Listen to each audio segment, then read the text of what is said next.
Hey, what's up and welcome back, treasure hunters. I am Joe, the treasure hunting dad, and today I'm bringing to you some more thrift store finds. And I honestly can say it has been pretty difficult to find anything out at the thrift stores in the last month. I don't know what's going on. I don't know if, they're just putting everything online now, or if management changed, or if they're just short-staffed or what, but it has been pretty rough. But I still managed to find a handful of really awesome pieces.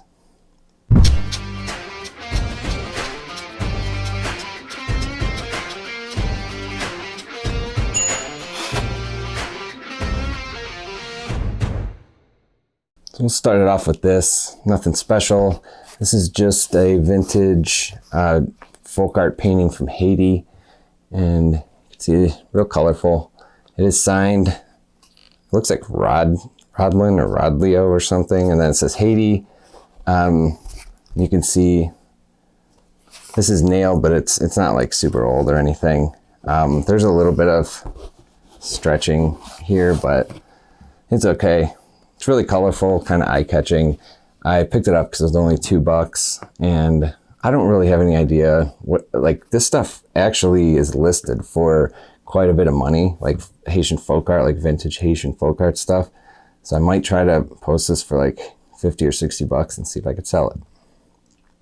So the next thing I got here is solid metal, real heavy.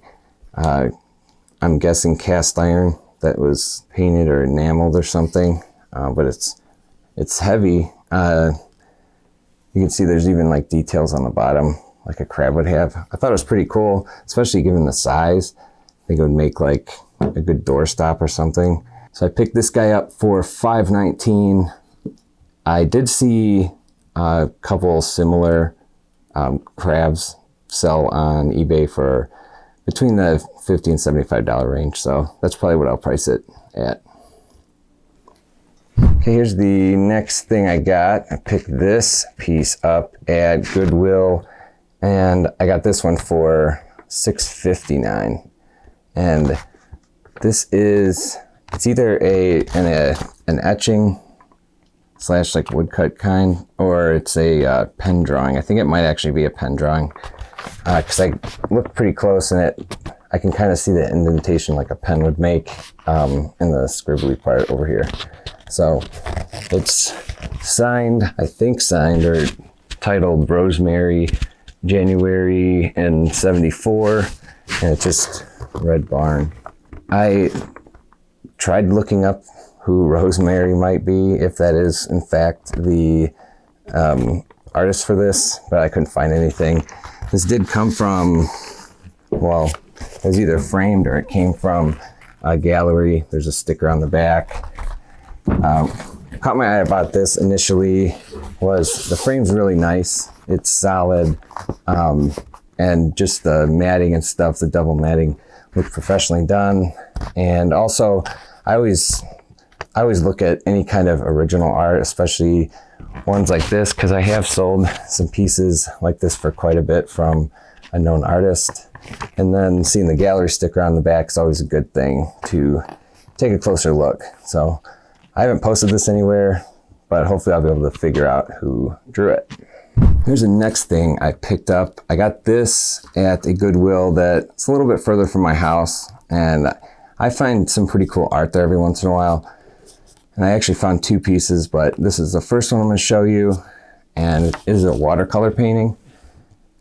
It's pretty detailed. A lot of little brush strokes took to do all of that up there. It is signed down here. I just don't know what that says.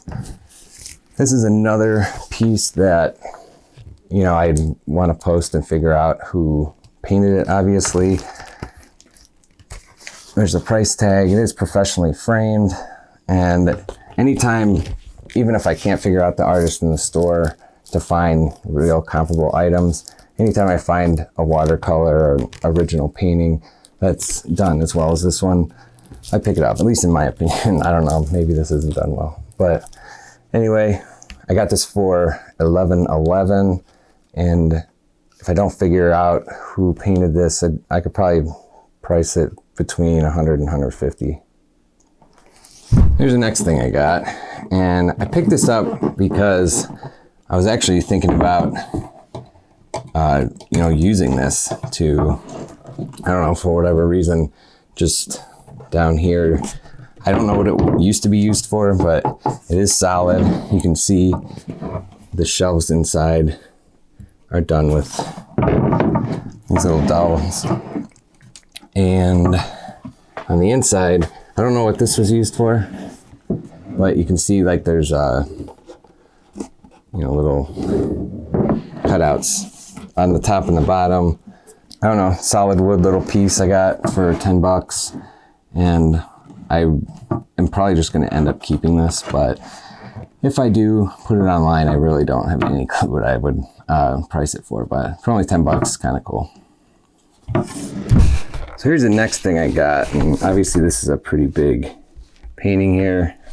It's a watercolor painting, just a still life, and caught my eye about this. The frame that it's in, one, and the back everything is professionally done. Two, I could tell it was an original piece, and it is signed and dated 70-something, 76. It's actually signed like kind of in the middle right there. So now with pieces like this, the signature, I could tell there are, tell some of the letters, but I couldn't really pinpoint or, find exactly the same signature when I was searching in the store. So with pieces like this, if it's an original piece and it's pretty well painted and it's nicely framed and stuff, but I can't figure out who the artist is, if it's not too expensive, then I usually buy it because I can usually figure out who the artist might be. It's the ones that are like completely illegible. You really have to gauge whether or not the art itself is worth a decent amount that you could resell it. So I thought this was signed Waring, but I wasn't able to match the signatures. But I got it for $11.11. I got this at the only thing I really found besides this and the crab at my local Goodwill. But it's not too bad and pretty good price for a large painting. Here's the next painting that I found. And as soon as I saw this one, I could tell it was original and definitely worth a closer look, just because this isn't something that would be like a decorative piece. This is something that like an artist did. And on the back also, there's a title. It's dated 85 and was done by John Mackenzie. Just a, pretty cool painting. It's titled Morning Bath Bali. It's on canvas.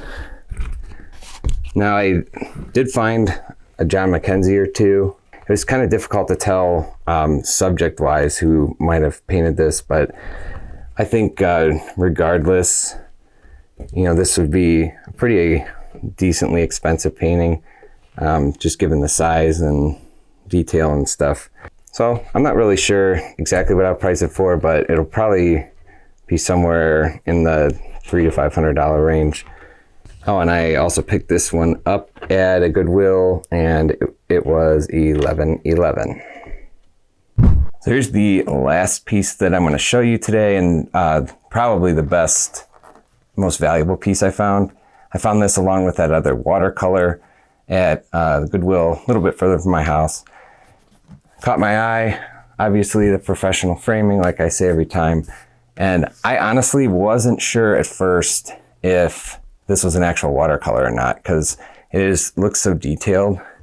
But when I took a closer look, I could tell in certain areas, you can see faint pencil marks, or you can just tell that it was water and not a printer that, made the tree this way or whatever it might be. Really nice, really nicely done.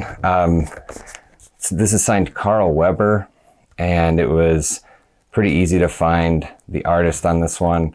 I found it real quick. I just searched Carl Weber, and a lot of similar style and like landscape type paintings came up. So his work was selling in the $500 to $1,500 range, depending on the size and everything. This one's on the bigger side when I was looking at some of his other paintings and just, you know, what the measurements were. So I'll probably price this somewhere around like $750 to $900, and hopefully I'll be able to sell it. Well, that's all I got for you guys today. I thank you all for watching. Hope you enjoyed the thrift store finds. Let me know what your favorite one was, or if you know anything about any of the items that I didn't know something about. I'd love to hear it. We recently passed over 900 subscribers, which is so awesome. I really appreciate all of you guys. Thank you for supporting and sharing the channel and everything. It means a lot. Again, thank you all for watching. Wish you the best of luck out there treasure hunting, and I'll see you in the next one.